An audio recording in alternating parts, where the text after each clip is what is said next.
Hi, everyone. Welcome back to the Earthdawn Survival Guide, the podcast for all disciplines, paths, players, and game masters. With your questers, Josh and Dan, I am Dan.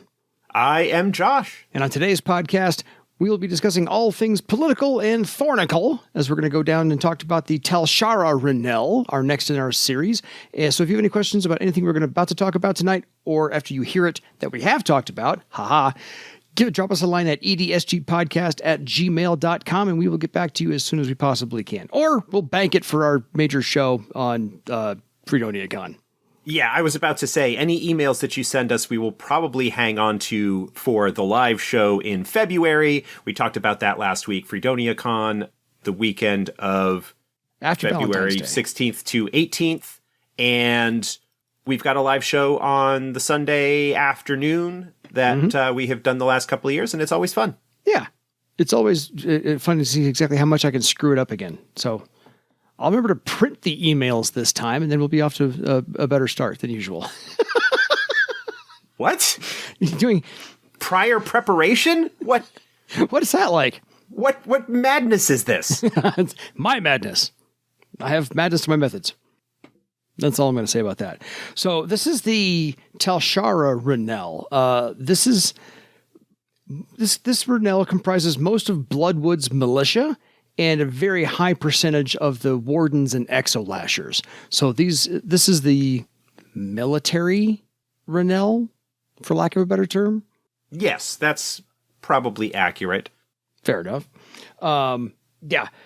And when we say military, we're not just talking warriors. So don't think that you're going to come across a whole bunch of warrior disciplines if you encounter somebody in the Talshara Ranelle. Nearly every single combat discipline is represented by this Ranelle. So if they do the fighty, Talshara is involved.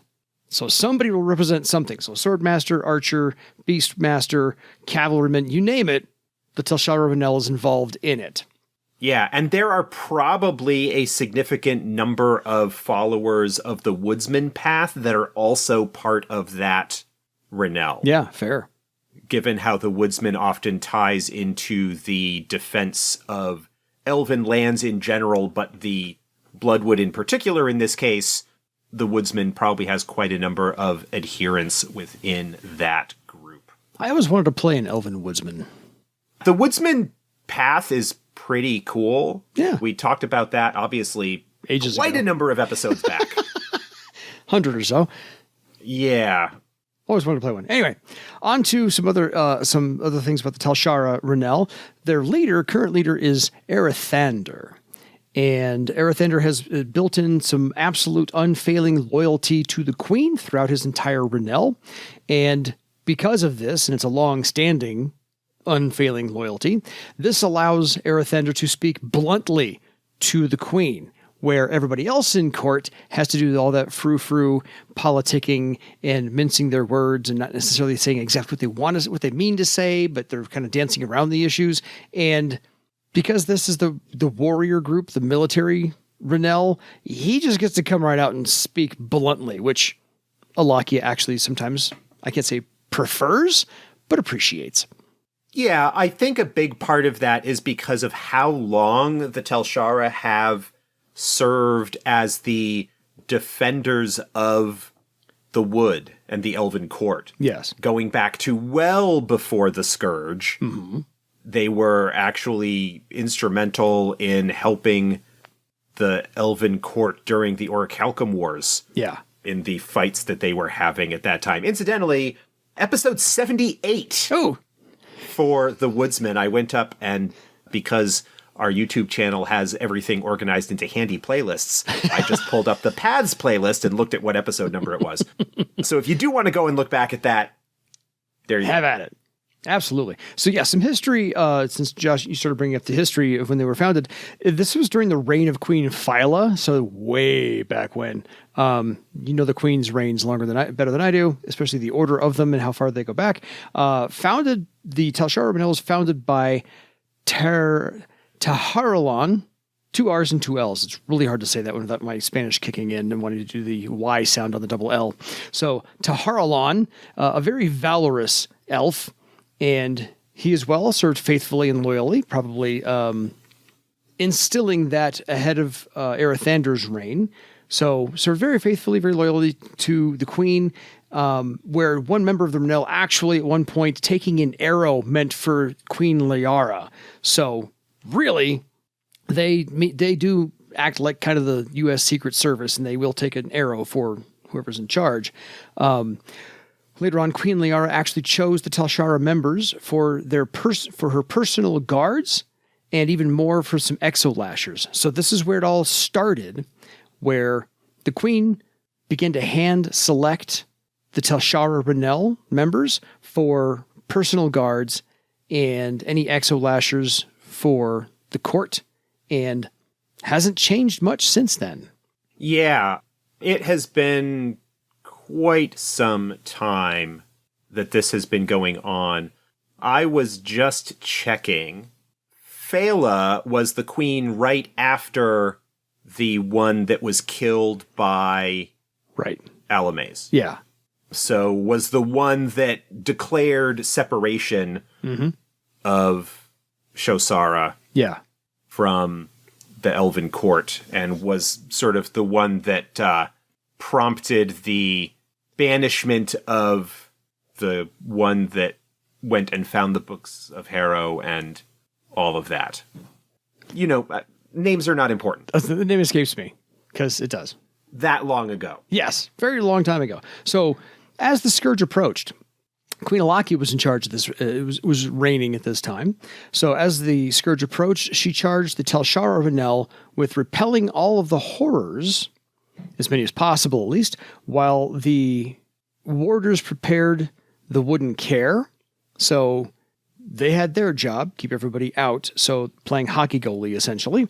And one member of the Talshara Ranelle, Sariel's Ray, founded the Grove of Blades Combat School, also during this time, right before the Scourge. And by training so many people, so many recruits, this bought time for the entire Bloodwood to perform the Ritual of Thorns. So basically, the Queen stipulates that the Talshara was instrumental in biding enough time, fighting off the horrors, training enough new recruits to replace those fallen fighters, so that they could perform the Ritual of Thorns and get everybody safe. And therefore, after the Scourge, the Talshara repelled Orc Scorchers and Troll Moots, because they actually thought that the Bloodwood would be easy pickings after the Scourge. And I think they were a little wrong. Yeah. I'm sorry, I am distracted because now I am trying to think about the history of the queens. Fair. Because now, like, something is just occurring to me, and I am sorry that I am being semi-distracted and trying to figure things out here. So, Dahlia was the queen that chose to visit Shosara and got killed by Alachia. Along the way, yes.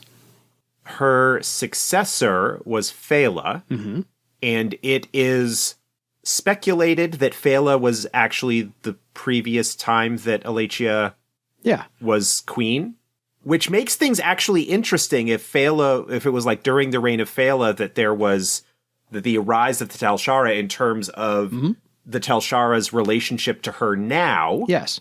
Right? In terms of how that all goes. And then Liara, I think, and then Alachia. That makes sense. That sounds about right to me. I think that's the case. Hold on. I was looking in the wrong place for the history. That's why. The Orichalcomores started during Liara's reign. Yeah, okay. So it was Failla, then Liara, then Alachia. Yes. That makes sense. If you are going with the thing where Failla was Alachia's prior presence, that kind of paints that whole relationship with the Talshara Ranelle in a new light. Yes. In terms of how she is more willing to put up with stuff from them in terms of everything. Fair enough. So this was all during the Scourge.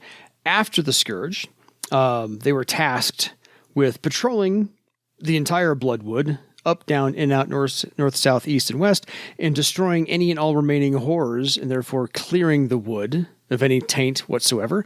And as far as we know, this is a 4th edition update, that has been taken care of. Do with that as you will. So it's a pretty straightforward Ranelle. I mean, they're the warriors of the soldiers, they're the exolashers and the queen's personal bodyguard. So, And the scouts and the patrollers and whatnot. Yeah. A lot of blood warders. Yeah. There is a notable detachment of them at Kaer where they represent the Elven court at that joint project. Yeah. And so in many ways, the Talshara are one of the Ranelles that characters are likely to interact with if they go to Eidolon. Yeah. They will be interacting with the Talshara to a certain extent. Completely. And the Talshara have a very long and storied history of defending the wood and the people within it, both prior to and during the Scourge, and now after, continuing to enforce the Queen's edicts in doing what they can to intercept folks who would try and enter the wood unbidden and dealing with them. Although there is a lot of border, they have a lot of protections and everything in place to notify them when things are not right and send folk to check out on it as quickly as possible. Absolutely. So some major players in this Ranelle, and I know all of these episodes are very, very quick because, they're fleshed out more in the Elven Nations book, so by all means, go grab a copy. So, as I said, the current leader, is Erithander Talshara. He remains a trusted advisor to Queen Alachia.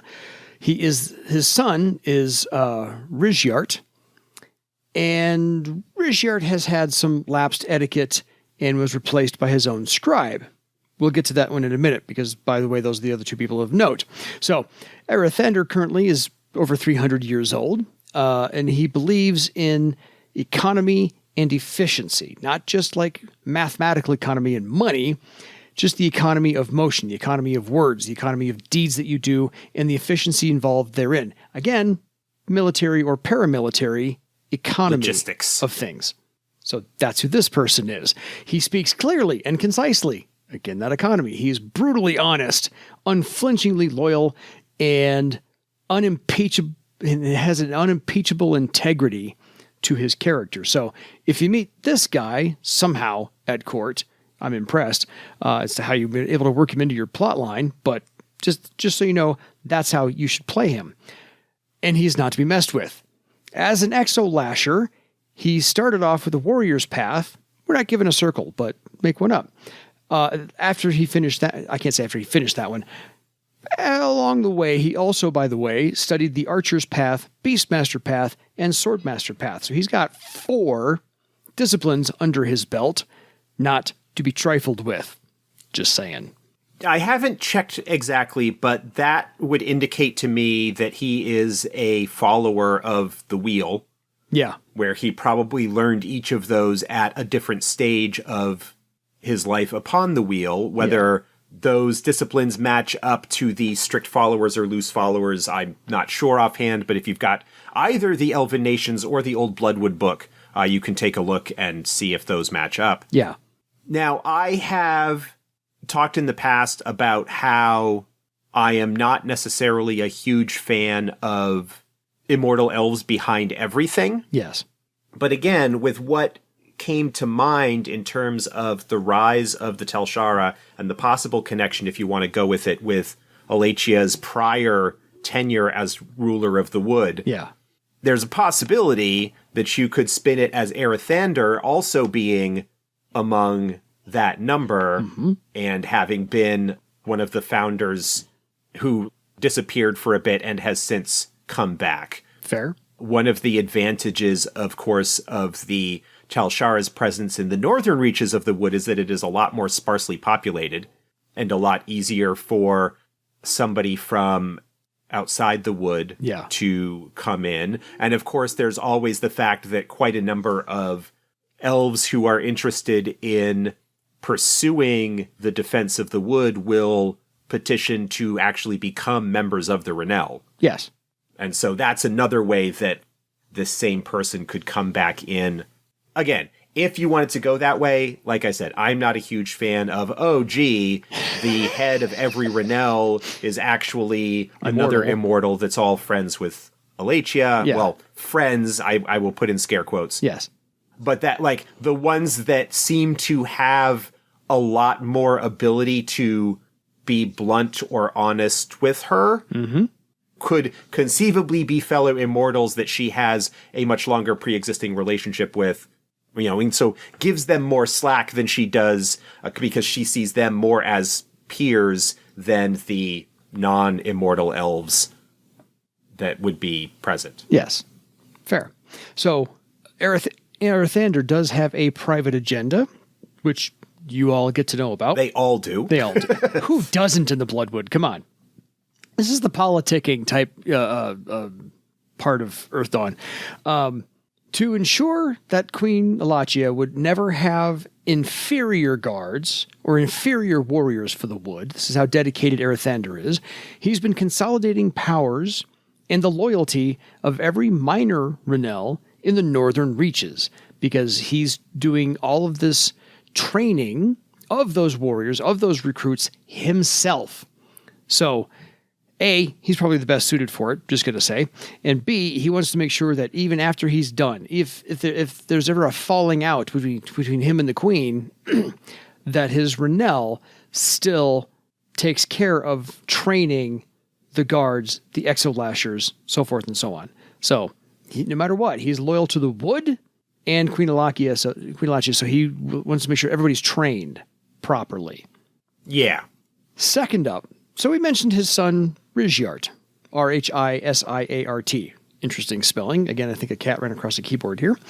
Rishiart Talshara was sent on a mission outside the Bloodwood to retrieve elven artifacts in a very small party. So the Queen, for many years now after the Scourge, has been sending out little tiny parties to retrieve artifacts outside of the wood that are elven in nature and bring them back to the wood. So this is, again, her policy of, we stay here and all of our stuff stays here.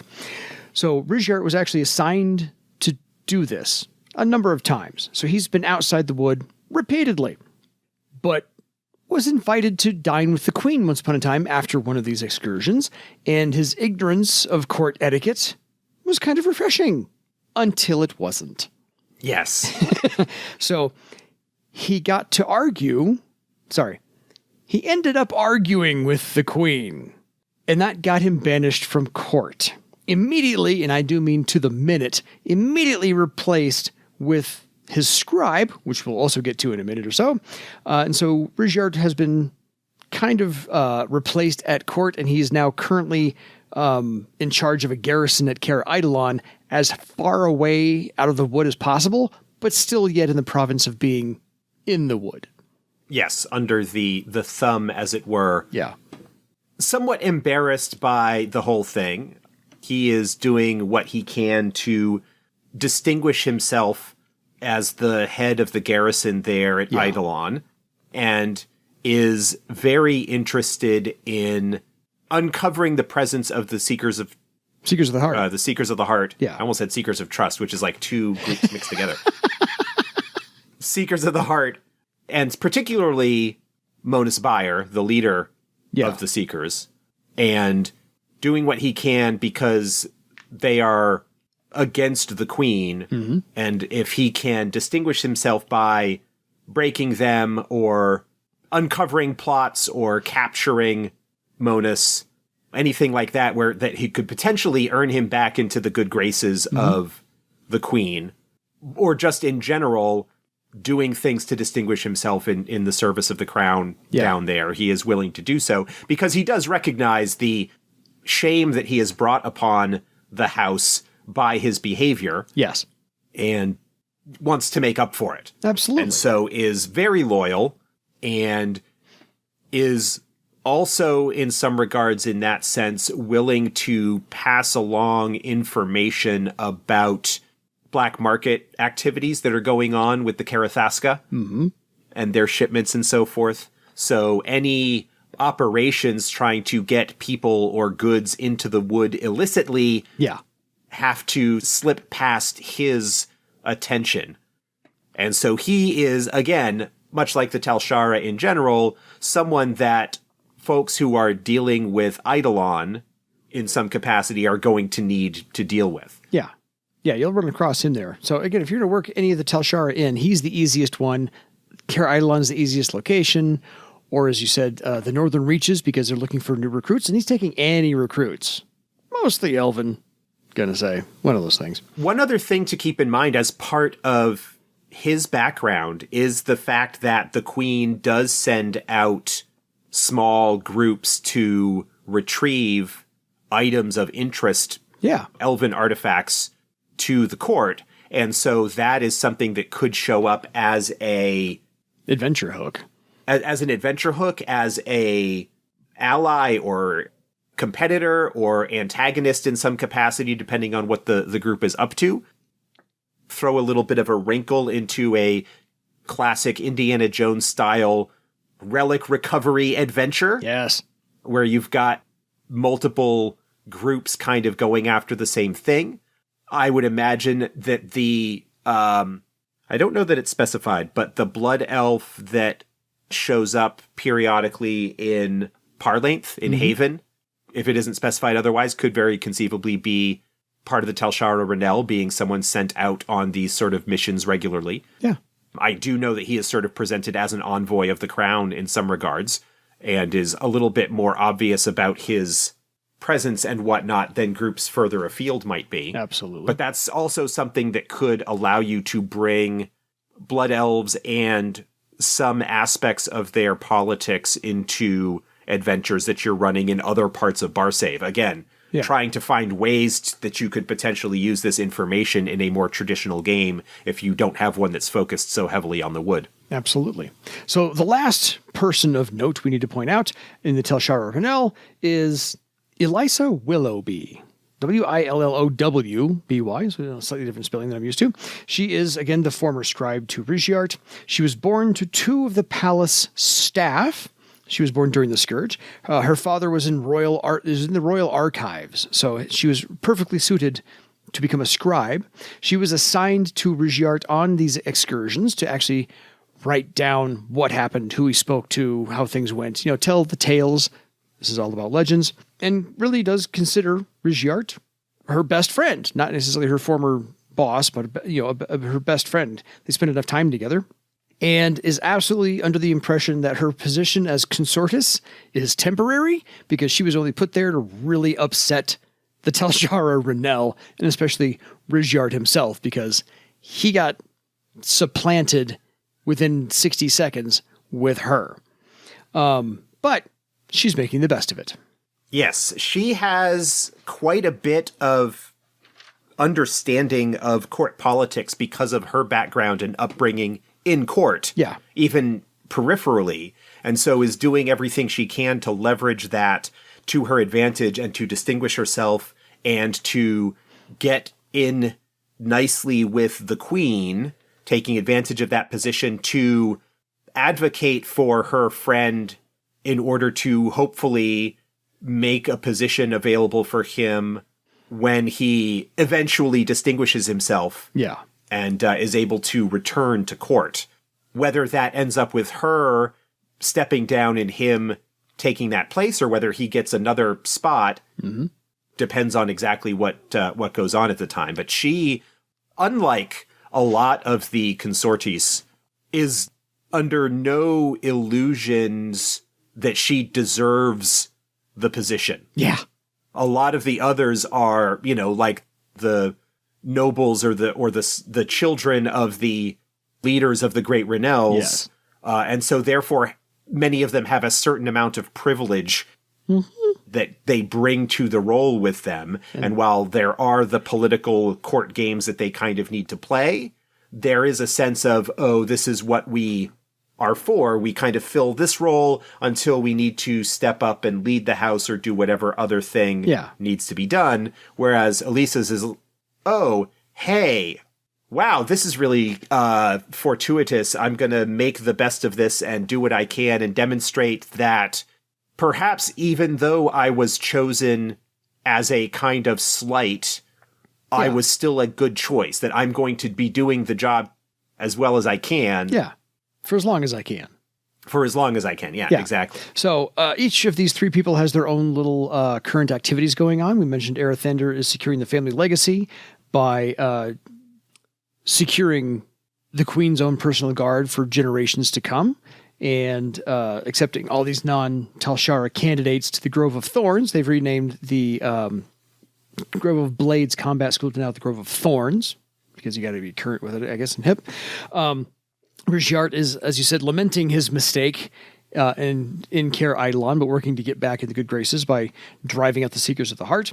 And Elisa is subtly supporting the Earthdawn Ranelle's agenda to open the borders of the wood, therefore decreasing one of their consortes at court and making a need for one more of Talshara consortes at court, because now they have to add more patrols, more people, therefore you need more representation at the court. So she's trying to get all of this to happen. This is a long game she's playing, and therefore the extra spot would open up for possibly Rishiart to come back, and they would serve together in this role, best friends at court. Elisa also takes to the Talshara temperament of being honest and forthright and not dissembling or being weasel words, as the orcs would say. Weaselly, like some of the other folks at court are. She just does it without offending the queen. Yes. But that is something that has been noted by Alachia and has even been remarked on. Yeah. Again, she is doing the job to the best of her ability and taking advantage of the knowledge she has of the court without necessarily playing the game the same way that everybody else does. Absolutely. So I appreciate the fact that there are 3 distinct personalities here. Again, everything ever written in Earthdawn really does play up interpersonal conflict. There's always good background for these characters. There's always good motivations for all of them in all of the Ranelles we've talked about. So I always appreciate that in its entirety. Because this is the military arm. They really could have made them all dumb, jarhead, single-minded, not brainy. But all of these people have more depth to them than just a two-dimensional picture of a military family. Yeah. One last thing I want to talk about before we wrap up. It is not directly connected with the Talshara in any significant way, but because it is located in the North Reach, it falls under their aegis. Yeah. And that is the town of Goro Imri, which is the community of unprotected elves, of other name givers from outside the wood, and also those blood elves who don't necessarily agree completely with the Queen's edict of closed borders and preventing any outsiders from being within the wood. This is a community that was founded by an unprotected elf who came to the wood and is a troubadour and ultimately believes in the ability of people from different backgrounds to come together and through understanding each other make things better and stronger for everyone. Kind of a Barsave in miniature in terms of what the earlier idea of Thrall had. Yeah. Some of the early post-Scourge, Varulus and Nedin had in terms of their vision of what Barsave could be as a shared responsibility and community rather than one individual power sort of dictating from on high what needed to be done. Yeah. So, no, I appreciate it. This is all useful in some way because you'll find something of each Ranelle probably to incorporate if you're going to do anything in the Bloodwood, in or around the Bloodwood. We're trying to give as many hooks as possible to get you inside. Yeah. The Queen is aware of Goro Imri, but thus far has chosen not really to doing anything about it. Yeah. Romanarol, who is the leader, has petitioned to meet Alachia to perhaps get some kind of official recognition or to present her case and the example that is sort of being set by this community. Yeah. Obviously, Alachia has refused to meet with her and kind of does not recognize the community as anything kind of legitimate. But the secret that Romanarol has uncovered has to do with the wood longing. Yeah. The aspect of the Ritual of Thorns that keeps blood elves ultimately tied to the wood, that while they can leave for a little while, Yeah. they are eventually driven to come back as they are connected to the pattern of the wood and sort of required in one sense to keep everything going. And by the same token, those who do not undergo the ritual are eventually sort of driven out, that the closed borders of the wood are not something that is merely political in nature, but also to a certain extent is backed up by a certain amount of magical reinforcement in both cases. That is another aspect of the reason why, if we want to go back and talk about Kethos Escalanus, who is looking to find some way to safely end the ritual. Yes. It was something that he built into the ritual, but recognizes now that it is something that is perhaps not letting the court rejoin society. Yeah. You know, above and beyond the weirdness of elves with thorns sticking out that constantly drip blood, which is a little, unsettling. There's a whole bunch of magical reinforcement that's going on to continue to make that happen. Yeah. Fair. So this is one of, I can say, my favorites, but it has more depth than at first glance. Yeah. So any final thoughts? Anything we missed? No, I think we've touched on everything. As I said, the Talshara are one of the Ranelles that is most likely to be involved in more traditional games that are not based in the Bloodwood or focused on the Bloodwood because of their presence at Kaer Eidolon, because of the groups that get sent out in search of elven artifacts that Alachia wants brought back to the wood. Yeah. They may not all be Talshara, but certainly because there will be warriors, scouts, archers, so forth. There is likely to be a notable number of Talshara among them. Yeah. And the fact that the Talshara are connected to one of the most prestigious martial training academies in Barsave, Yeah. as difficult as it would be for anyone outside the wood to study there, it's on par with the War College at House Contention. Yes. In terms of the prestige that would come with studying among those and learning what you can to perfect your training and your practices as an adept. Absolutely. Go increase your prowess there if you can get in. Fair enough. So until next time, folks, don't argue with the queen for your legend. Yeah, don't argue with the queen if you want your legend to continue. Exactly. Good night, everybody.